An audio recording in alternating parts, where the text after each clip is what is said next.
Il y en a qui flyent, ils flyent pas mal. Ils disent qu'ils sont Dieu, qu'ils sont la lumière. Ils disent des affaires genre je suis la lumière. Or, si le suis, l'être, si vous voulez, c'est de la lumière. Le je, c'est des ténèbres souvent. Donc, il y a de la lumière dans l'humain, mais pas seulement. Il y en a des ténèbres, si on peut dire, à plusieurs niveaux. Ça fait partie des lois de densité, entre autres. Si vous avez de la densité sur un plan d'une façon localisée, il y a nécessairement une masse, une forme, un corps, un objet. Si il y a localisation, il y a nécessairement espace. Les lois de densité, c'est les assises des lois de linéarité, de mémoire, de mécanique contextuelle locale, expérimentale, de la forme. Il y a une notion historique, mécanique, informelle par les lois linéaires mécaniques de la densité, mais aussi l'aspect magnétique, polarisé des corps, des formes denses à différents niveaux. Donc la différence entre la forme et les lois de la forme. Que ce soit la Terre, le Soleil, la Lune, les corps ont tous des interrelations par rapport à des lois systémiques de champ, puis sur plusieurs plans. C'est au contact de l'expérimental planétaire, puis grâce à la mémoire de l'âme, puis des corps, que l'être humain s'est mis à produire de la mémoire réflective, puis de la polarité sur le plan mental, dans son mental. C'est un reflet environnemental. Si la conscience intègre des lois d'au-delà du systémique, des lois mécaniques de la forme, c'est-à-dire des lois d'au-delà de la forme, dans une vue spontanée, à ce moment-là, plus vous avez une vue fine, perçante, plus vous vous fiez à votre vue, vous vous posez moins de questions. À mes yeux, il y a deux types d'individus, souvent, là, en gros, entre autres, qui réfléchissent pas beaucoup leur expérimental. Les individus très inconscients, puis les individus, entre parenthèses, plus conscients un peu que la masse. La lumière en elle-même, ça obéit pas aux lois mécaniques, magnétiques de la forme. C'est ce qui est dans l'inconscience humaine qui obéit aveuglément à ça. Donc, au début, c'est difficile de voir pour un individu dans sa conscience que tout le mental inférieur, toute une vaste structure psychique non encore intégrée, que tout ça, ça obéit à des lois formelles, mécaniques, polarisées, magnétiques, d'influence, d'interrelation mécanique, comme les corps astraux dans le fond. C'est des lois astrales dans le fond. Puis souvent, la seule alternative qu'a un individu, un être inconscient, pour pas être juste une sorte d'animal robot, c'est sa capacité de réflexion, de son expérimental, dans son mental polarisé, pour aboutir à un jeu, une conscience en germe, le moi psychologique de la personnalité. La seule chose qui fait que c'est pas un automate, c'est les conflits. Des conflits. Quand un individu souffre de sa personnalité, habituellement, c'est un travail de la lumière, si on peut dire, de la conscience qui cherche à poindre en lui. Il y a un travail qui se fait, si on peut dire. Celui qui souffre de remords dira que sa conscience le fait souffrir, alors qu'en fait, il souffre de sa personnalité.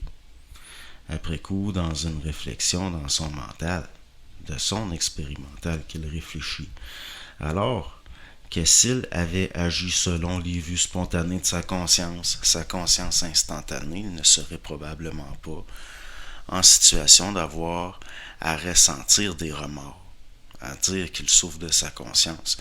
Votre, votre souffrance psychologique, ça vient souvent des conflits entre les programmes puis votre conscience, votre vraie conscience, en potentiel qui lutte pour intégrer la programmation détruire les formes au sens d'être sciant de la mécanique, des lois d'au-delà de la simple surface des choses, pour avoir la capacité, en tant que conscience, de reconfigurer les structures du mental inférieur de façon à ne plus souffrir psychologiquement de l'expérimental dans le mental, tout en étant actif et créatif dans l'expérimental en temps réel par la lucidité de la conscience, en s'en remettant moins à des processus réflectifs psychologiques qu'on peut considérer par expérience comme énergivores. Ce qui fait qu'un humain, c'est plus qu'un animal. Ce qui fait que c'est pas un robot non plus. C'est les forces de vie, sa multidimensionnalité, sa perfection en tant que modèle de perfection des lois systémiques de l'intelligence. Ça lui vient de l'éther, de ce qui est sur l'éther, bien avant la cristallisation dans la matière, dans l'expérimental. Dès qu'un être comme l'homme est coupé de sa source, qu'il chute dans une peau de bête, soumise à des lois biologiques planétaires comme la mort, la reproduction, la survie, livré à sa conscience, dans le fond, travaillant à intégrer l'expérimental à la sueur de son front, si on peut dire, avec son libre arbitre, qui n'est rien d'autre que son moi psychologique au fond, dès qu'un être comme l'homme est coupé comme ça, c'est difficile pour lui de concevoir que le plan mental existait avant son incarnation dans un corps matériel, puis que sa chute aura suivi les lois de la réflexion, puis que l'humain n'est pas ici-bas, rien d'autre ici-bas que le reflet dans la matière de ce qu'il aurait pu être dans l'éternité, puis l'infini de sa perfection, en tant que création à l'image de l'intelligence. Celui qui exprime des remords, c'est sur le plan mental qui s'est fait berner. À un moment ou à un autre, il a pris, entre guillemets, une décision qui a fait de lui un criminel qu'il n'est peut-être pas au fond, en dehors des pulsions ou du plan réflectif. Si justement il le regrette immédiatement, c'est surtout manquer de conscience, de force par rapport à de la pollution dans le mental qui obstrue la conscience. Parce que l'individu a tendance à l'orgueil, la vanité, qui sont des produits des réflexions inconscientes dans le mental. Il ira jusqu'à dire « je suis lumière », se coupant paradoxalement de la lumière quelque part parce qu'il réfléchit ce qui ne doit pas l'être.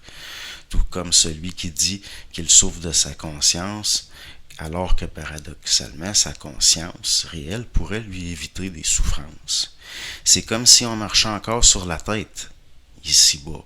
Retourner à la source, ça va être aussi se remettre à l'endroit, psychiquement, avant tout. C'est parce que le moi psychologique est à l'envers, comme un reflet par rapport à l'esprit, que l'individu psychologique n'a pas de colère mentale face à l'expérimental.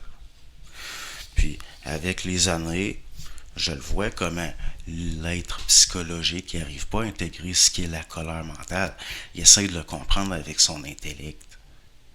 Il se réfère aux notions collectives sans s'en rendre compte. Les notions psychologiques de colère puis de volonté. Si vous vous mettez volontairement dans la merde ou la misère pour renforcer votre volonté, c'est pas de la conscience intégrale ou de la volonté créative au sens où je l'entends quand j'en parle. C'est de l'ascétisme dans le fond. C'est pas pareil. Le même ascétisme au fond qu'on voit depuis des millénaires. L'esprit va mettre en place de l'événementiel pour vous forcer à intégrer. Une partie de l'événementiel est déjà inscrit dans l'éther avant la cristallisation dans la matière. Donc, ça ne peut pas venir de votre ego psychologique, en plus que la conscience psychologique n'a pas accès aux éthers du mental. Le plan de vie puis l'événementiel, c'est pas la job de l'ego. La colère mentale, c'est pas de la colère au sens où nous l'entendons. Habituellement, c'est une vibration. Le psychologique, le mental inférieur, c'est mécanique, c'est rigide, ça peut pas être son propre mécanicien. La job d'une force active comme l'esprit, entre autres, c'est de mettre en place de l'événementiel, de l'expérimental, qui va vous forcer en tant que conscience à sortir de la psychologie, du psychologique acquis, au sens du connu. Quand vous sortez du connu au sens mémoriel, expérimental, vous avez l'occasion de pouvoir observer la structure psychologique à partir d'espaces nouveaux. Quand vous êtes sorti de force, de votre psychologique, que vous l'observez, vous pouvez voir des failles, des aberrations que vous ne voyiez pas avant. La colère mentale passe par la conscience, une vue d'en haut de l'intellect puis du psychologique. Sa vibration dérigidifie les structures inférieures et ça rend possible des modifications conscientes du moi psychologique. Ça devient possible.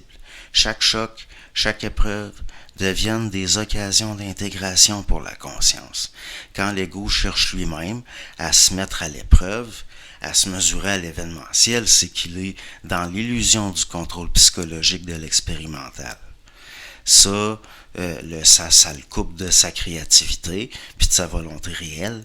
L'ascétisme, le survivalisme, c'est loin d'être toujours de la volonté réelle. C'est comme du masochisme inconscient, souvent, qui est lié à une valeur que l'être se donne psychologiquement. C'est comme des vocations de martyr, dans le fond. Quand vous avez assez de conscience pour reconfigurer les assises de votre moi psychologique, vous avez la capacité créative de donner une direction à l'énergie. Ça, c'est de la volonté réelle. Le but des forces actives, comme l'esprit, c'est pas de vous faire souffrir dans votre âme puis votre ego, c'est de vous rendre conscient. Hein? Bon, une fois que vous voyez pourquoi c'est comme ça, qu'est-ce qui vous fait souffrir au fond? C'est pas le travail de l'esprit de vous rendre heureux. Ça, c'est votre job. Là, vous pouvez dire ça me regarde. Mais la pleine vie dans la terre, ça, c'est pas des affaires de l'ego. Puis plus on va continuer à psychologiser la conscience, plus on va se couper de notre lumière, puis moins on va être créatif. Ça, c'est l'eau de l'être psychologique qui est dans le développement personnel, puis qui va s'enfoncer de plus en plus dans son psychologique. Il risque même de se mettre de plus en plus dans la merde. Puis c'est bien dommage, mais le timing risque de pas être bon pour l'intégration. Si on reste dans ces attitudes-là. Parce que c'est pas avec des attitudes qu'on intègre.